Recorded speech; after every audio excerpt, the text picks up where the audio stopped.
Salam, kita kembali dalam renungan kita pada hari ini. Hari ini kita akan berbicara tentang janji Tuhan di kerajaan sorga. Mengawali dari renungan kita pada hari ini, kita akan membaca di dalam 2 Petrus pasal 3 ayat yang ke-13. Dikatakan, tetapi sesuai dengan janjinya, kita menantikan langit yang baru dan bumi yang baru, di mana terdapat kebenaran. Lalu dikatakan juga oleh Tuhan Yesus dalam Wahyu pasal yang ke-21 ayat yang pertama, lalu aku melihat langit yang baru dan bumi yang baru, sebab langit yang pertama dan bumi yang pertama telah berlalu, dan laut pun tidak ada lagi. Jika kita berbicara tentang langit baru dan bumi baru, itu adalah pemerintahan baru atau surga bagi manusia. Setelah bumi ini jadi api dan tubuh manusia ditinggalkan dan dibangkitkan dengan tubuh kemuliaan, kecuali 3 orang yang tidak mengalami kematian, Henokh, Elia, dan Musa. Henokh terangkat karena bergaul karib dengan Allah. Dalam Ibrani pasal yang ke-11 ayat 4 sampai dengan ayat yang ke-5, karena iman Henokh terangkat supaya ia tidak mengalami kematian dan ia tidak ditemukan, karena Allah telah mengangkatnya. Sebab sebelum ia terangkat, ia memperoleh kesaksian bahwa ia berkenan kepada Allah. Henokh terangkat dengan tubuh jasmani, menunjukkan di kerajaan sorga atau langit baru dan bumi baru, manusia itu memakai tubuh fisik, tidak kerja lagi seperti kehidupan di bumi ini, dan bisa lapar dan haus. Di langit baru dan bumi baru juga ada makanan minum, yang artinya ada kegiatan manusia pasti sama di bumi ini. Abraham makan bersama masyarakat di kerajaan sorga. Di dalam Matius 8 ayat 11 ada, aku berkata kepadamu, kata Tuhan Yesus, banyak orang akan datang dari timur dan barat dan duduk makan bersama-sama dengan Abraham, Ishak dan Yakub di dalam kerajaan sorga. Dan janji Tuhan Yesus kepada muridnya yang bukan untuk semua orang, yaitu makan minum semeja di kerajaan Tuhan Yesus, ini khusus bagi orang yang menjadi anggota keluarga kerajaan Allah atau menjadi raja-raja yang menjadi pejabat-pejabat istana di langit baru dan bumi baru.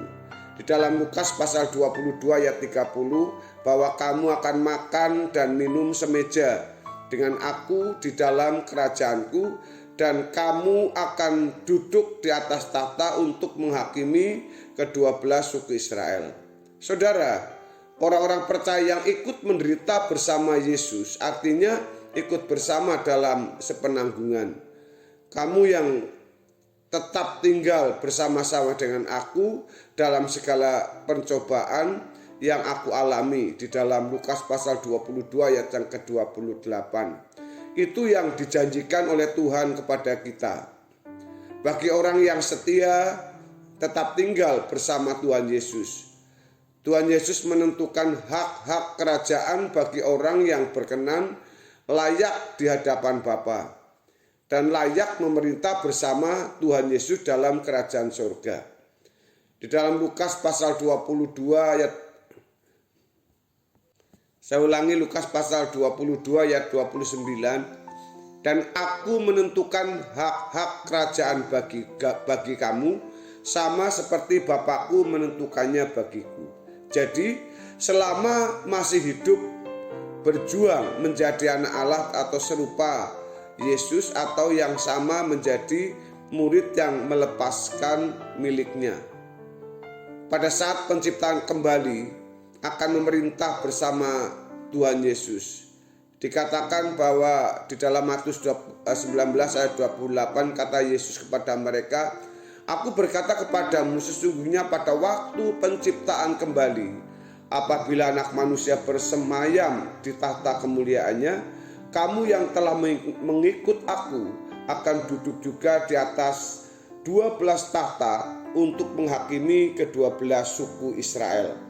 Syarat orang-orang memerintah di kerajaan sorga atau langit baru dan bumi baru, yaitu yang tidak terikat hal-hal di dunia, rela meninggalkan semua yang menjadi kebahagiaan atau keterikatan di dunia. Dijelaskan pula oleh Tuhan Yesus dalam Matius 19 ayat 29, dan setiap orang yang karena namaku meninggalkan rumahnya, saudaranya laki-laki atau saudaranya perempuan, bapak atau ibunya, anak-anak atau ladangnya, akan menerima kembali 100 kali lipat dan akan memperoleh hidup yang kekal. Bagi orang-orang pemenang yang dapat memerintah di dalam kerajaan sorga atau langit baru dan bumi baru, sebelum Tuhan Yesus menjadi manusia, saudara, ia sudah memerintah sebagai raja di kerajaan sorga.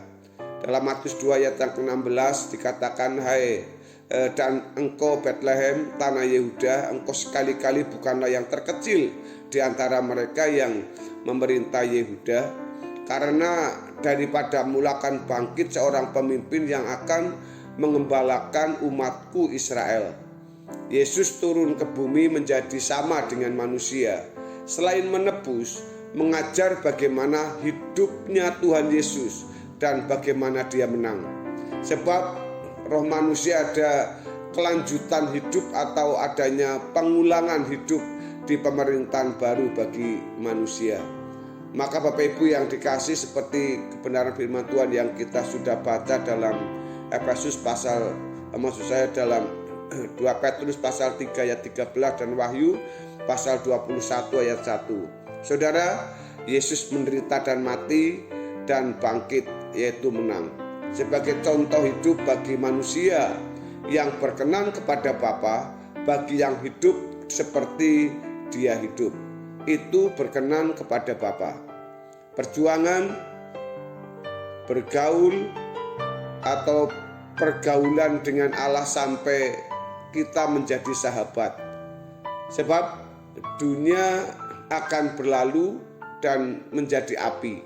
Dunia akan lenyap dan hanya orang-orang yang hidup hari-harinya berkenan akan lanjut hidup di kekekalan selamanya.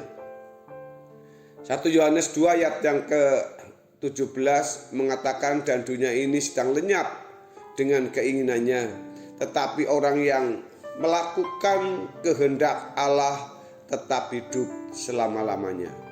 Jadi Bapak Ibu yang dikasih oleh Tuhan Yesus, kita sebagai orang yang berkenan kepada Tuhan, hendaknya kita setiap hari memiliki hubungan yang intim dengan Tuhan. Seperti tokoh-tokoh Alkitab yang sudah kita lihat, mereka menerima kemuliaan Tuhan, mereka bisa hidup bersama-sama dengan Tuhan Yesus.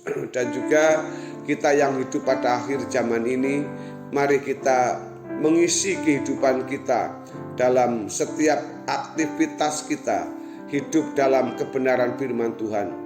Beribadah dengan benar itu akan berkenan kepada Tuhan, dan hari-hari hidupnya orang percaya akan dikenali oleh Tuhan, yaitu bagaimana kita menjaga kondisi hidup kita, terlebih dengan lidah kita yang begitu gampang untuk mengata-ngatai, untuk melakukan, untuk merespon, mengatakan hal-hal yang negatif, lalu mulai jari-jarinya ini mulai bekerja, dimasukkan ke media sosial. Bapak Ibu, kita perlu waspada, kita perlu hati-hati dengan hidup ini. Lalu pikiran, perasaan kita dibuang dari segala hal yang khawatir, dari segala kecemasan untuk masa yang akan datang. Seperti yang saya sampaikan pada khotbah minggu, kesusahan sehari cukuplah untuk sehari, sebab besok masih ada kesusahannya. Kita harus menjalani hidup ini dengan percaya kepada Tuhan. Kita tidak perlu menarik kesusahan masa lampau ke hari ini. Kita tidak perlu menarik masa depan kita atau hari esok untuk kita jalani hari ini. Kita harus terus bergaul dengan Tuhan.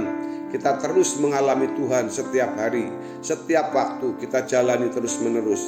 Maka Bapak Ibu yang dikasihi oleh Tuhan Yesus, ketika kita mengalami Tuhan setiap hari, kita akan berlanjut di dalam kekekalan. Jadi mari kita berjuang hidup untuk layak di dalam kerajaan surga atau masuk di dalam kerajaan surga. Bapak Ibu Saudara yang dikasihi oleh Tuhan Yesus Kristus, semangat di dalam mengiring Tuhan dan melayani Tuhan. Kiranya kebenaran ini memberkati saudara dan saya hari ini. Tuhan Yesus memberkati. Amin.